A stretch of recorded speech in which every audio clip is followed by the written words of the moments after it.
నమస్తే, welcome to our channel. So Pithapuram నియోజకవర్గానికి పవన్ కళ్యాణ్ గారు ఎన్నికలకు ముందు ఏమేమి హామీలు ఇచ్చారో నాకు తెలిసి అన్ని హామీలు నెరవేర్చడం జరిగింది. సో ఇంకేదైనా ఒకటో రెండో ఉంటే అది ఇంకా 2.5 సంవత్సరము సమయం ఉంది కాబట్టి ఆ సమయంలో ఖచ్చితంగా తీరుస్తాడు. అందులో ప్రధానంగా మనం చర్చించుకోవాల్సింది పిఠాపురం నియోజకవర్గానికి సంబంధించి కొత్తపల్లి ఉప్పాడ తీర ప్రాంతం ఏదైతే ఉందో ఆ తీర ప్రాంతము తరచుగా సముద్ర కోతకు గురవుతూ ఉంటుంది. సో ఈ సముద్ర కోత అనేది ఇప్పటి సమస్య కాదు, ఇది శతాబ్దాలుగా ఉన్నటువంటి సమస్య. ఎంతోమంది ఎమ్మెల్యేలు వచ్చారు, ఎంపీలు వచ్చారు, ముఖ్యమంత్రులుగా చేశారు. కానీ ఈ పిఠాపురాన్ని పట్టి పీడిస్తున్నటువంటి ఈ సముద్ర కోత సమస్య ఏదైతే ఉందో దానికి శాశ్వత పరిష్కారాన్ని అయితే చూపించలేకపోయారు.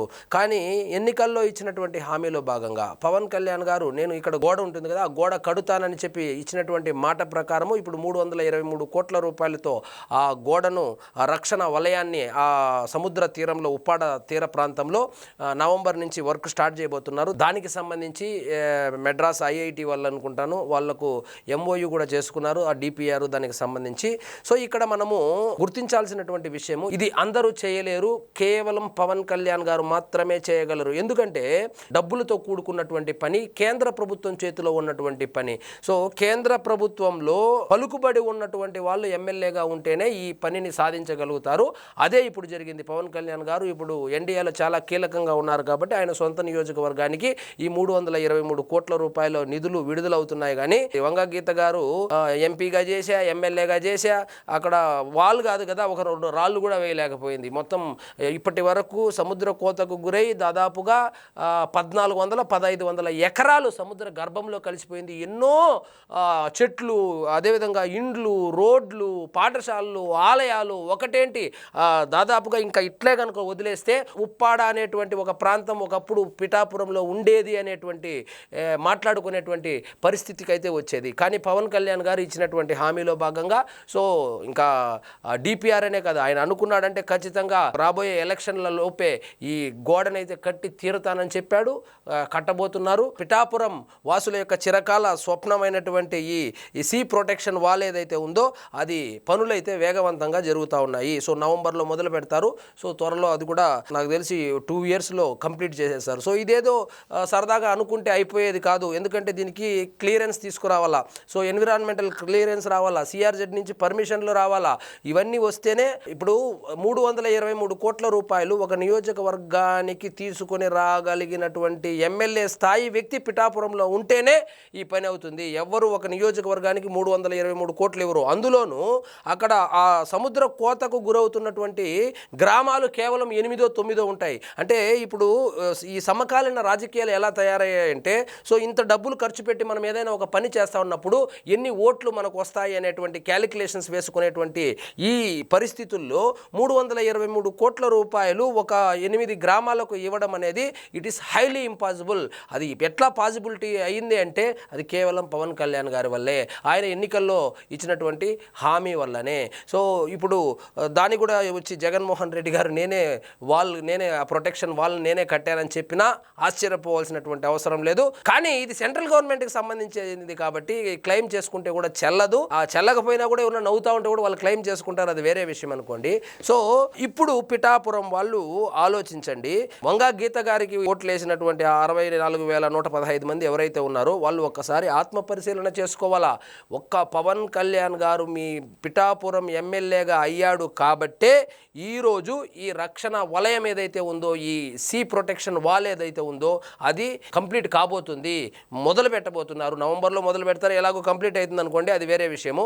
ఎందుకంటే అక్కడ ఇంకా 2.5 సంవత్సరం గవర్నమెంట్ ఉంది కాబట్టి 2.5 సంవత్సరాల్లో ఈ వాల్ అయితే కంప్లీట్ అవుతుంది. ఎందుకంటే 323 కోట్ల రూపాయల డబ్బులు కూడా, నిధులు కూడా వాళ్ళు విడుదల చేయడానికి సిద్ధంగా ఉన్నారు కాబట్టి ఖచ్చితంగా ఈ వాల్ అయితే అయిపోతుంది. సో పిఠాపురం వాసులు ఏదైతే నమ్మి పవన్ కళ్యాణ్ గారికి అవకాశం ఇచ్చారో, అంటే ఇప్పుడు ఉప ముఖ్యమంత్రి గాను, పంచాయతీరాజ్ శాఖ మంత్రి గాను, అటవీ శాఖ మంత్రి గాను, లేకపోతే సైన్స్ అండ్ టెక్నాలజీను, ఇవన్నీ కాసేపు పక్కన పెడితే ఒక పిఠాపురం ఎమ్మెల్యేగా పిఠాపురానికి ఏమి చేశాడు అని చెప్పాలంటేనే, ఒక వీడియో చేయాలంటేనే ఒక 1 అవర్ పడుతుంది. సో అవన్నీ గత వీడియోల్లో నేను చర్చించాను. రోడ్లు ఏం వేసాడు, ఆలయాలకు ఏం చేశాడు, అదేవిధంగా అక్కడ సంక్షేమ పథకాలు ఏమేమి ఎవరెవరు ఇంతకు ముందు అందకుండా ఎంతమందికి ఉన్నింది, ఇప్పుడు ఎవరెవరికి అందుతా ఉంది, స్కూళ్ళకు త్రాగునీరు కావచ్చు, సాగునీరు కావచ్చు, స్కూళ్ళు డెవలప్మెంట్ కావచ్చు, కావచ్చు, రైల్వే స్టేషన్ కావచ్చు, ఒకటి కాదు. సో ఒక ఎమ్మెల్యేగా ఎంత చేయగలరో దానికన్నా ఎక్కువే చేశాడు. సో 100 కోట్ల రూపాయలు ఒక ఎమ్మెల్యేని నమ్మి ఒక నియోజకవర్గానికి అంతంత రోడ్లు అయితే నాకు తెలిసి గతంలో ఎక్కడో పెద్ద పెద్ద ముఖ్యమంత్రులుగా చేసినటువంటి వాళ్ళ నియోజకవర్గాల్లో తప్పితే సో సాధారణంగా ఎమ్మెల్యేలుగా ఉన్నటువంటి వాళ్ళ నియోజకవర్గాల్లో అయితే అలాంటి అభివృద్ధి పనులు అనేది హైలీ ఇంపాసిబుల్. అలాంటిది 100 కోట్ల రూపాయల నిధులు తీసుకొని వచ్చి పంచాయతీరాజ్ శాఖ మంత్రిగా ఉన్నారు కాబట్టి గ్రామీణ ప్రాంతాల్లో రోడ్లు కావచ్చు, ఆ ఉప్పాడ తీర ప్రాంతంలో రోడ్డు కూడా చూశారు. సో సోషల్ మీడియాలో ఇప్పుడు ఎక్కడ చూసినా పిఠాపురానికి సంబంధించినటువంటి అభివృద్ధి పనుల యొక్క విజువల్సే వైరల్ అవుతూ ఉంటాయి. సో ఆ అభివృద్ధి పనుల జోలికి నేను వెళ్ళదలుచుకోలేదు ఈరోజు, ఎందుకంటే చాలా వీడియోల్లో దాని గురించి మాట్లాడుకున్నాం కాబట్టి. సో ఈ వీడియో యొక్క ముఖ్య ఉద్దేశం ఏంటంటే పిఠాపురం వాసులు ఒకటి గుర్తుపెట్టుకోండి, లోకలా నాన్ లోకలా మళ్ళా ఎన్నికలు రాగానే పిఠాపురంలో పవన్ కళ్యాణ్ అందుబాటులో ఉండడు, ఇట్లాంటి డ్రామాలు మొదలు పెడతాడు. సో ఒక ఎమ్మెల్యే అందుబాటులో ఉండడం అంటే సాయంత్రం మనతో కూర్చొని మందు తాగడం కాదు, లేదంటే ఎవరో పెద్ద మనిషి అయినటువంటి ఫంక్షన్కో, పెళ్ళిళ్ళ ఫంక్షన్కో, లేకపోతే ఎవరైనా చనిపోతే వచ్చే పరామర్శకు రావడం కాదు. ఆ నియోజకవర్గం అందుకు కాదు ఆయనకి ఓట్లేసి గెలిపించేది. ఆ నియోజకవర్గానికి సంబంధించినటువంటి సమస్యలు ఏమున్నాయి, వాటికి పరిష్కారం తీసుకుని రాగలుగుతాడా లేదా అనే దాని మీదనే ఓట్లేయాలే కానీ ఆయన ఏదో పిలిస్తే ఫంక్షన్కి రాలేదు, లేకపోతే బర్త్డే రోజు కేక్ కట్ చేసేదానికి రాలేదు, సాయంత్రం మందాగేదానికి రాలేదు అనేటువంటి ఈ వాదనను కూడా తెర మీదకి తీసుకొస్తారు ఆయన అందుబాటులో ఉండడం అని. 2.5 సంవత్సరాల్లో పవన్ కళ్యాణ్ గారు ఎన్నిసార్లు పిఠాపురానికి వచ్చాడో అంతకు మించి, అంటే మిగతా వాళ్ళు అక్కడే ఉండి అక్కడే ఆ ఊర్లోనే ఉన్నటువంటి వాళ్ళు చేసినటువంటి అభివృద్ధి, అసలు అభివృద్ధి ఏడ జరిగిందండి పిఠాపురంలో? ఒకప్పుడు పిఠాపురం ఎట్లుంది, ఇప్పుడు ఎలా ఉంది పిఠాపురం, ఒకసారి వెళ్ళి చూస్తే తెలుస్తుంది. పిఠాపురం వాసులే ఆశ్చర్యపోయేలాగా ఆ ఓట్లేసినటువంటి, అంటే వైఎస్ఆర్సీపీ పార్టీ ఫ్యాన్ గుర్తుకు ఓటేసినటువంటి 64,115 మంది ఎవరైతే ఉన్నారో వాళ్ళు కూడా ఆశ్చర్యపడేలాగా అక్కడ అభివృద్ధి కార్యక్రమాలు జరుగుతూ ఉన్నాయి. సో దీన్ని కూడా విమర్శించాలి అని చెప్పి విమర్శిస్తే అంటే ఏంటంటే వీళ్ళు మొన్నెప్పుడో వరదలు వచ్చినప్పుడు ఆ బియ్యం ఏదో పంపిణీ చేస్తే ఒక సామాజిక వర్గానికి 2 బ్యాగులు ఇచ్చాడు, మిగిలిన వాళ్ళకు ఒక బ్యాగే ఇప్పించాడని చెప్పి కూడా సోషల్ మీడియాలో వైరల్ చేసినటువంటి దుర్మార్గులు ఉన్నటువంటి సమాజం ఇది. ఇప్పుడు కనుక మీరు ఈ ఉప్పాడ తీర ప్రాంతం చూసుకుంటే, ఉప్పాడ తీర ప్రాంతంలో పవన్ కళ్యాణ్ సొంత సామాజిక వర్గానికి చెందినటువంటి వాళ్ళు ఉండేటువంటి ఏరియా కాదది. అక్కడ ఎక్కువగా మత్స్యకారులు కావచ్చు, ఈ చేనేత వాళ్ళు కావచ్చు, వీళ్ళు ఉండేటువంటి ఏరియా అది. ఆ ఏరియాకి ఆయన 323 కోట్ల రూపాయలతో, ఎందుకంటే అంటే ఆ ఏరియాను కాపాడాలని చెప్పి, ఇంకా అట్లే కానీ వదిలేస్తే ఇప్పుడు దాదాపు 14,500 ఎకరాలు సముద్రంలో గర్భంలో కలిసిపోయింది. ఇక అట్లే వదిలేస్తే ఉప్పాడ తీర ప్రాంతం కాదు, ఉప్పాడ అనేదే ఉండదు. ఇంకా గట్టిగా చెప్పాలంటే చిన్న సునామీ లాంటిది ఏదో వస్తే ఆ కొత్తపల్లె ఉండదు.